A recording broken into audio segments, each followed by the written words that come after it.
Good morning. During this time, someone rebutted the idea that this particular microscopic bacteria, which had a uniquely complex locomotion device, was not a claim for irreducible complexity, and therefore it could have evolved. I looked at the arguments. It's quite long, the article, and I did read it. I don't read it. I read it even though it's too long. I still read it, unbeknownst to most of the people who detract from my point of view. You have to do your homework. But I've looked at it and found the reasoning of the evolutionists is typically faulty. So let's take a look at this.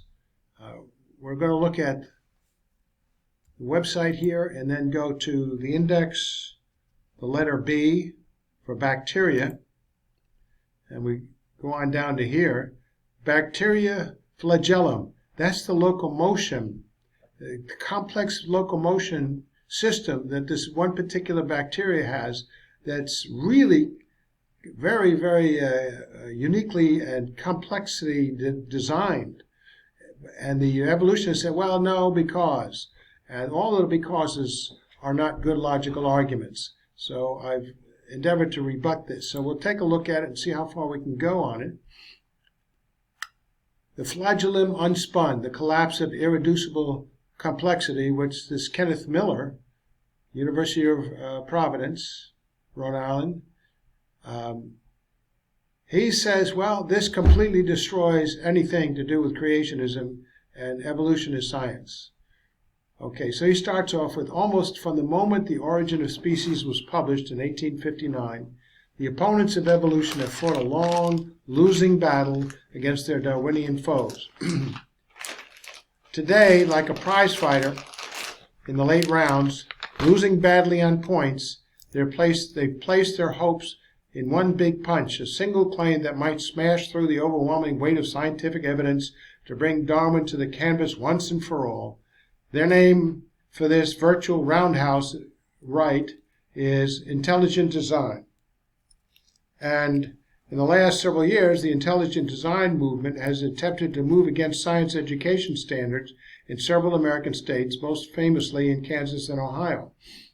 Okay, right off the bat, winning the battle at boards of education or within any arena relative to the question of which is the preferred philosophy, because evolution cannot be science. It's never taught as science, although it's told to be science, but it's never taught as if it were science. You can't observe it, can't falsify it, can't repeat it. Nobody's old enough to do that. So it's not an indicator of which is the right or wrong on any point anyway, or overall. How many things are taught in schools that are wrong and then have been changed and put things that were wrong? The popularity vote is not necessarily truth. As a matter of fact, untruth and evil has and will largely win these battles until the end of this age and of the 7 years of worldwide violent tribulation when the intelligent designer will come and fix it all. That's more plausible because mankind hasn't fixed himself over the centuries.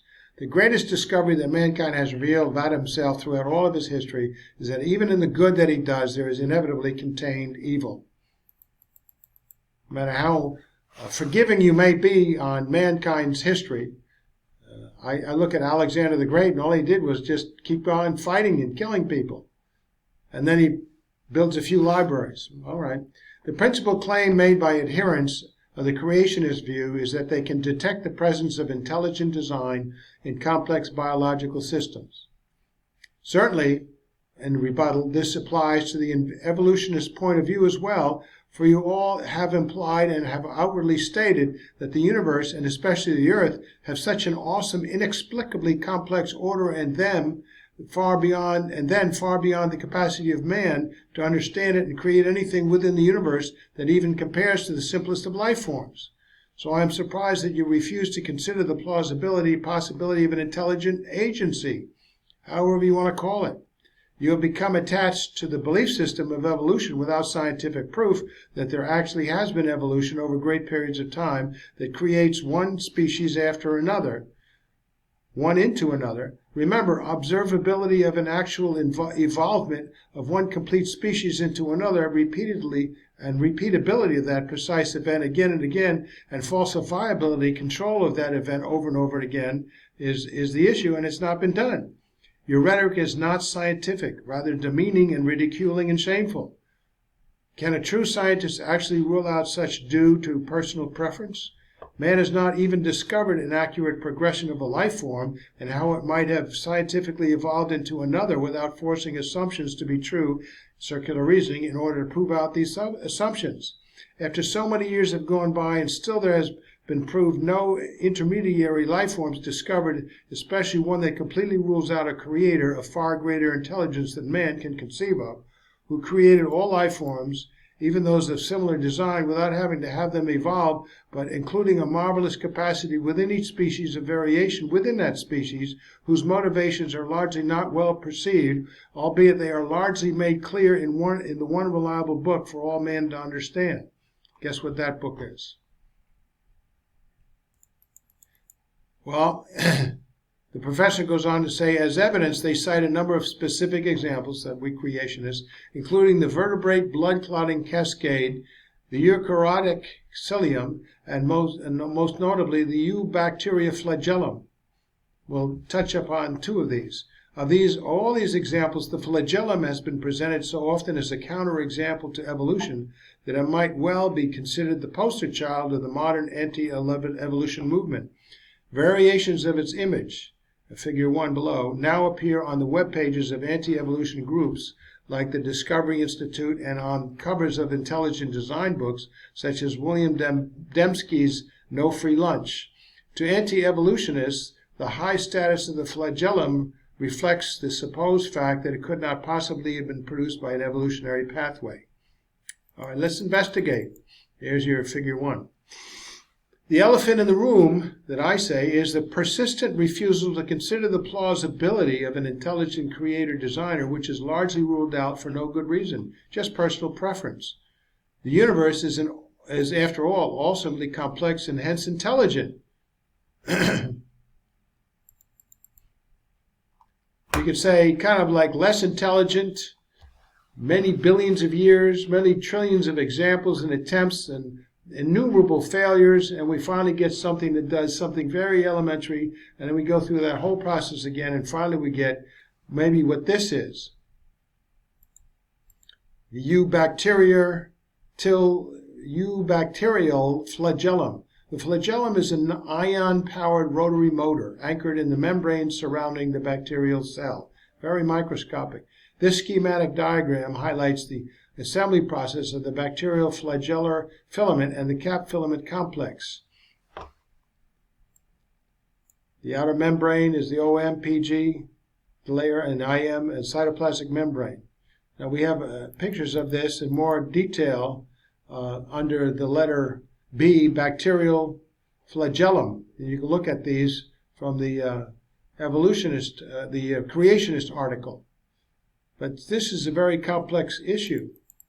So, the professor goes on to say, there is, to be sure, nothing new or novel in an anti-evolutionist pointing to a complex or intricate natural structure and professing skepticism that it could have been produced by the random processes of mutation and natural selection. My thoughts, yeah. Nonetheless, the arguments from personal incredulity, as such sentiment has been appropriately described, has been a weapon of little value in the anti-evolution movement. Anyone can state that at any time that they cannot imagine how evolutionary mechanisms might have produced a certain species, organ, or structure. Well, that's true. Such statements obviously are personal. Yeah, it's true. And they say more about the limitations of those who make them than they do about the limitations of Darwinian mechanisms. But we've said more. For example, could I not say the same about you evolutionists? Let's see. Nonetheless, the argument from personal incredulity of our arguments, the creationist arguments, as such sentiment has been appropriately described, has been a weapon of little value in the anti-creation movement. Anyone can state at any time that they cannot imagine an existence of an intelligent designer who might have produced a certain species, organ, or structure. Such statements obviously are personal. if made by the evolutionists as well. And they say more about the limitations of those who make them than they do about whether or not an actual intelligent designer does exist.